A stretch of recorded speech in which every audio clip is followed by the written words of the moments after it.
అస్సలాముఅలైకుం. విధ్వంసం నుండి విజన్ వైపు,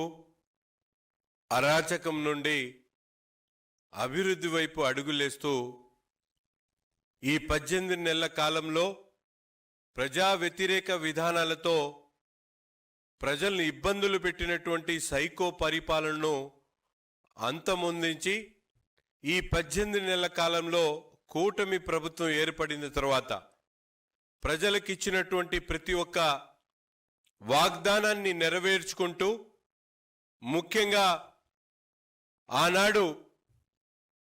ఎన్నికల వాగ్దానాలుగా ఉన్నటువంటి సూపర్ 6 కార్యక్రమాలు పూర్తిగా సూపర్ హిట్ చేసి రాష్ట్ర ప్రజలకు ఈరోజు కూటమి ప్రభుత్వం ఒక మంచి ప్రభుత్వం, చెప్పినటువంటి ప్రతి ఒక్క వాగ్దానాన్ని కూడా నెరవేర్చేటువంటి క్రమంలో ఈ ప్రభుత్వం ముందుకు సాగుతున్నటువంటి పరిస్థితులు ఉన్నాయి.